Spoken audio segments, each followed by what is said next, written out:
உலகின் மொத்த பரப்பளவில் 71% கடல்தான். 2, 1 and lift off. சந்திரனுக்கும் சூரியனுக்கும் ராக்கெட் விட்டு விண்வெளியை தெரிஞ்சுக்கிட்ட அளவு கூட இந்த கடலை அதன் ஆழத்தில் இருப்பதை நாம தெரிஞ்சுக்கலை. ரொம்ப ரகசியங்கள் புதைந்து கிடக்கிறது அங்கே. இந்த நிலையில் கடலில் சூரிய ஒளி படாத, தாவரங்கள் வளராத 13,000 அடி ஆழத்தில் ஆக்சிஜன் இருப்பதை கண்டுபிடிச்சிருக்காங்க ஆழ்கடல் ஆராய்ச்சியாளர்கள். கடலின் இருண்ட பகுதியில் இருப்பதால் இதற்கு டார்க் ஆக்சிஜன் என்று பெயரும் வச்சிட்டாங்க. என்னது, ஆழ்கடலில் ஆக்சிஜனா என்று வியந்து நிற்குது விஞ்ஞான உலகம். ஆக்சிஜன் தான் உலகின் எல்லா உயிரினங்களும் வாழ இன்றியமையாத ஒன்று. அதனால்தான் என்னமோ தமிழில் அதற்கு பெயர் பிராணவாயு.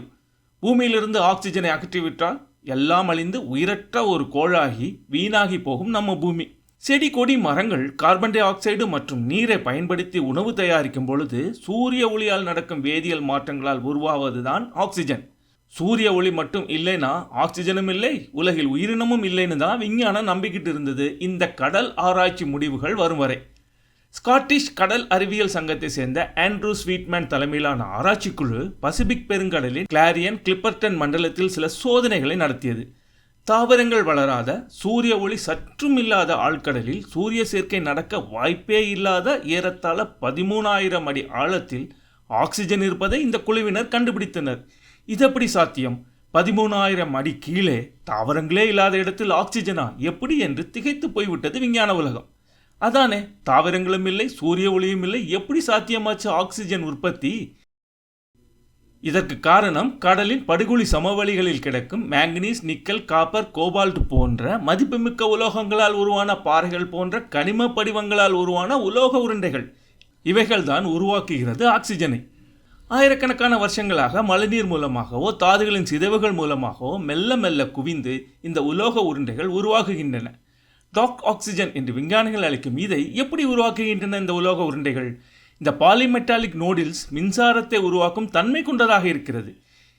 இவை ஒரு மின்சார பேட்டரி போல செயல்பட்டு கடல் தண்ணீருடன் எலக்ட்ரோலைசிஸ் எனப்படும் வேதியியல் சேர்க்கை நடத்தி ஆக்சிஜனை பிரித்தெடுப்பதாக ஆராய்ச்சியாளர்கள் கண்டுபிடிச்சிருக்காங்க. ஆழ்கடல் சுற்றுச்சூழல் அமைப்பில் ஒரு முக்கிய பங்கு வகிக்கிறதாம் இந்த டார்க் ஆக்சிஜன். இது இந்நாள் வரை நாம் நம்பிக்கொண்டிருக்கும் எவல்யூஷனையே மறுசிந்தனைக்குள்ளாக்கி இருக்கிறது. மேலும் இது போன்ற நிகழ்வுகள் வேறு கிரகங்களிலும் நடந்து ஆக்சிஜன் உருவாகி அங்கு கூட உயிரினங்கள் தோன்றியிருக்க வாய்ப்பு இருப்பதாகவும் நினைக்க வைத்திருக்கிறது. என்றாலும் இதை ஒரு சாரார் ஏற்றுக்கொள்ள மறுக்கிறார்கள்.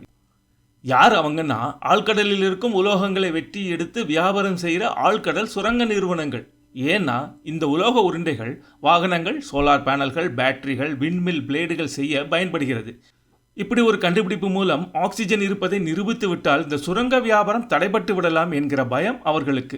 லட்சக்கணக்கான வருஷங்களாக இயற்கை உருவாக்கியவற்றை கண்மூடித்தனமாக வெட்டி எடுத்து உலகையே சிதைத்து கொண்டிருக்கிறோம் என்கிற எண்ணமும் பயமும் யாருக்குமே இல்லை. சுயநலமே பிரதானம். என்றாலும் இந்த அரிய கண்டுபிடிப்பு ஆழ்கடல் சுரங்க நிறுவனங்களுக்கு சற்றும் வளைந்து கொடுக்காமல் கடல் ஆராய்ச்சியை மேலும் துரிதப்படுத்த உதவும் என்றும் இயற்கையை, உலகை காக்க உதவும் என்றும் நம்புவோமாக.